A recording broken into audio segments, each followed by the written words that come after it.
teman-teman semua, kembali lagi bersama aku Bina di podcast Suara Politik Anak Muda. Apa kabar teman-teman semua pada hari ini? So guys, hari ini Bina ditemenin oleh dua rekan-rekan keren dari Fakultas Ilmu Sosial Universitas Negeri Padang.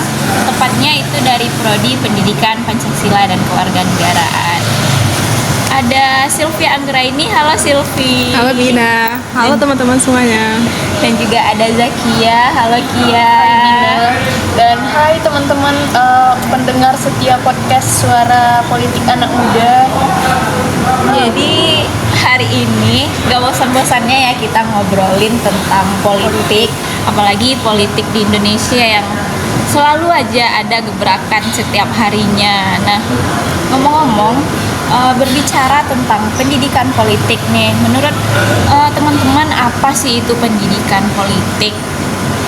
Nah, aku dulu kan Boleh. Nah, pendidikan politik itu kan sebenarnya kita itu berbicara tentang sebenarnya bukan hanya terkait kita tahu bagaimana itu partai politik, kita tahu apa itu pemilu, tapi kita harus pendidikan politik itu adalah proses dari bagaimana masyarakat itu memahami hak, kewajiban, serta perannya dalam bernegara, terutama di negara kita yaitu negara demokrasi. Nah, setuju banget sih sama Kia, pendapat Kia, dimana pendidikan politik itu bukan hanya sekedar ilmu ya, tetapi bagaimana itu bisa kita terapkan dalam kehidupan kita sehari-hari dalam berbangsa dan bernegara ini. Nah, begitu kira-kira teman-teman tentang pendidikan politik ini. Lalu kita nih, apalagi terkhususnya anak muda. Nah, apa sih menurut rekan-rekan itu pentingnya pendidikan politik di masa sekarang, khususnya untuk anak muda?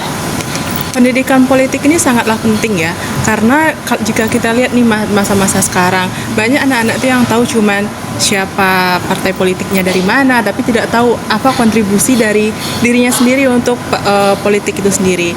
Nah, pentingnya pendidikan politik ini adalah untuk meningkatkan bagaimana kesadaran dari generasi muda ini tentang politik itu sendiri, bagaimana hak dan kewajibannya, bagaimana dia itu bisa berpartisipasi aktif dalam pemilu, bukan hanya asal coblos, tapi tahu apa itu politik dan pemilu itu sendiri.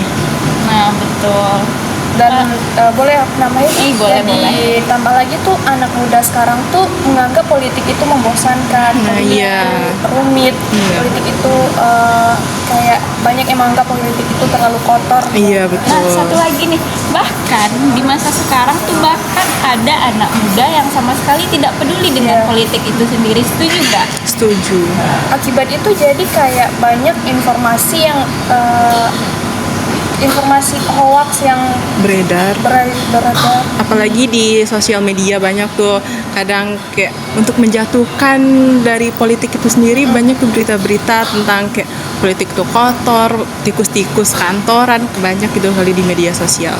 Seperti saat sekarang yang sedang hangat nih di Indonesia tentang politik itu harga rupiah sekarang yang semakin melemah ya. Nah, itu menurut Mina sendiri, entah anak muda nih tahu tentang berita itu entah enggak, betul enggak? Betul. Karena ya kita lihat pada zaman sekarang ini fokus anak muda tersebut bukan hanya ke politik, itu memang betul, cuman mereka terlalu mengesampingkan politik ini, ya kan? Iya.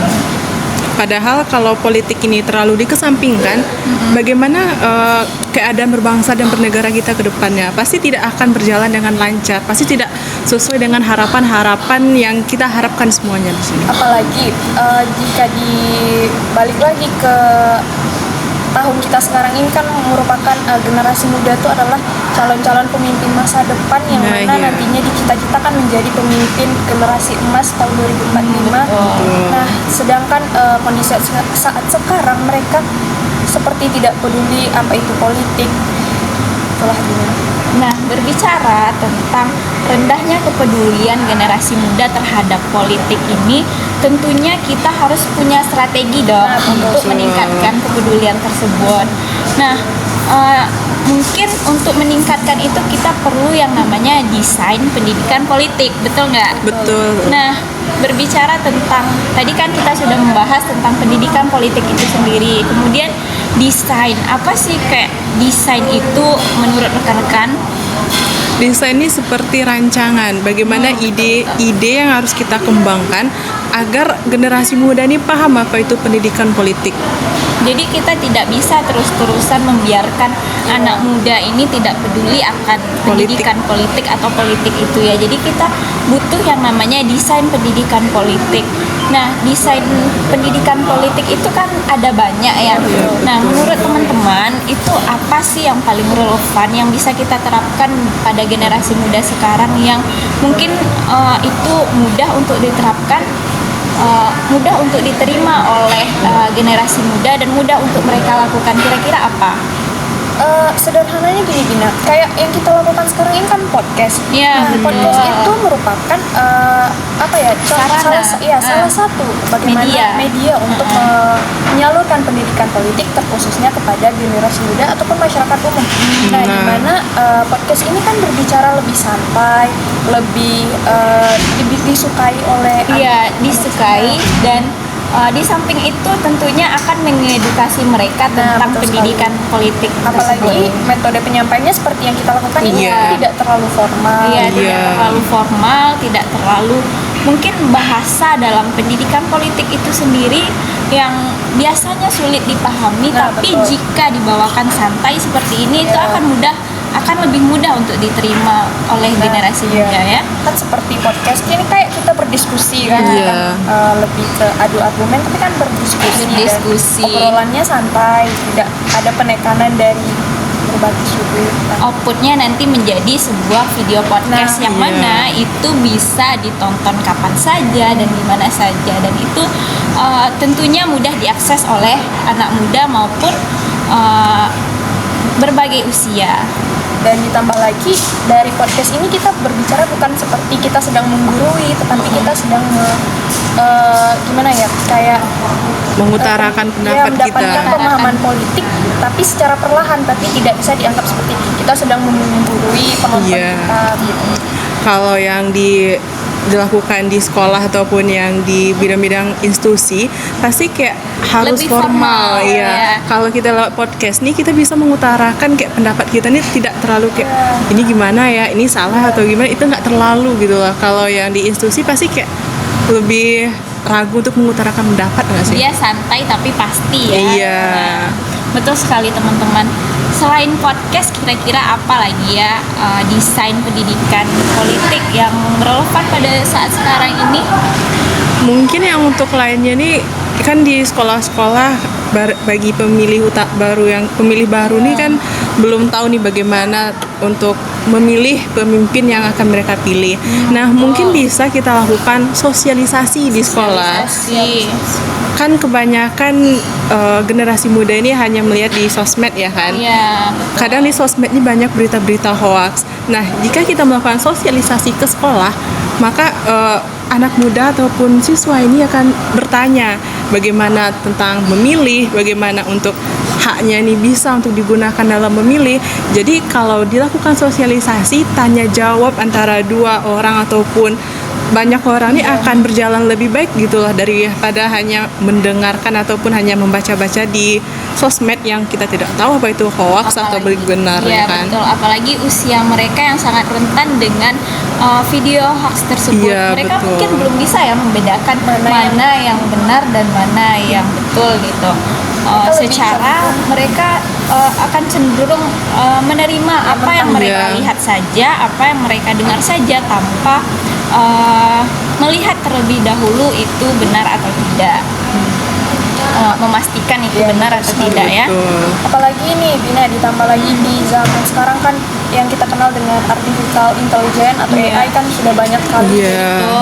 Terutama masyarakat awam itu sangat mudah percaya terhadap berita-berita AI. Jadi kan apalagi itu kalau untuk anak-anak seusia yang akan baru memilih itu kan usia rentan tadi ya. Sekali. Jadi kan kayak itulah kenapa pentingnya kita harus melakukan edukasi. Nah, caranya mungkin seperti yang dikatakan Sylvia tadi, mana itu kita sosialisasi kepada khususnya Di sekolah bagi usia-usia yang baru memilih gitu. pemilih Pemilih baru, muda. pemilih muda. Nah itu bisa kita lakukan contohnya dengan poster, betul nggak? Ah, betul. Karena poster nih kan menarik, banyak ada gambar, ada tulisan, dan juga ada warna. Kan kebanyakan anak-anak nih kalau cuman tulisan hitam putih nih cenderung kayak Tidak males Ya, gitu kan bacanya. itu memang tidak bisa dipungkiri lagi. Kita pun dulu semasa Iya. sekolah kalau cuma melihat yang tulisannya saja itu Kita tidak skip. menarik, tidak menarik kan? Ya, betul. Nah, akan lebih menariknya ketika ada gambar, ada warna. Nah, itu cocok dengan poster tadi. Kemudian, nah itulah rekan-rekan pentingnya pendidikan politik, dan ada dua tadi desain pendidikan politik yang bisa kita terapkan untuk mengedukasi generasi muda atau meningkatkan kepedulian mereka terhadap pentingnya politik pada zaman sekarang. apalagi nih pendidikan politik itu yang efektif itu memang harus mengikuti zaman, Iya, tetapi relevan ya. harus menyesuaikan dengan masyarakat kita juga. Iya, gitu. betul. Itu yang Bagaimana dinamakan nih? relevan Iya, tadi. betul sekali. Apa yang paling mudah diterima, apa yang paling Tentunya nanti terlaksana Nah, atau terimplikasi dalam kehidupan mereka. karena kan kalau menarik, kalau relevan, masyarakat jadi lebih mudah memahami, serta mereka lebih terikat untuk lebih melihat lebih dalam, apalagi terkait politik, khususnya generasi muda. Iya, betul sekali. Wah, tidak terasa ya sudah cukup lama kita mengobrol tentang ini. Sepertinya asik sekali. Namun, nah seperti yang kita katakan tadi, dia tuh sampai tapi pasti. Nah, itu output yang kita harapkan dari pendidikan politik itu sendiri, dan itu tadi beberapa desain yang bisa kita terapkan. Semoga teman-teman yang di balik layar juga bisa memahami apa yang telah kami obrolkan tadi, kurang lebih diskusi tadi. Nah, kurang lebih seperti itu teman-teman semua. Dan sebelum kita akhiri nih podcast kita pada hari ini, terima kasih banyak kepada Zakia dan juga Sylvia yang telah meluangkan waktunya untuk kita berdiskusi pada hari ini. Tentunya kita berharap apa yang telah kita diskusikan pada hari ini itu bisa bermanfaat bagi diri kita sendiri dan juga bagi teman-teman semuanya. So guys, terima kasih telah menonton podcast ini sampai selesai. Jangan lupa tinggalkan jejaknya di like dan juga komentar. Terima kasih. Assalamualaikum warahmatullahi wabarakatuh. See you. One is the loneliest number that you'll ever do. Two can be as bad as one. It's the loneliest number since the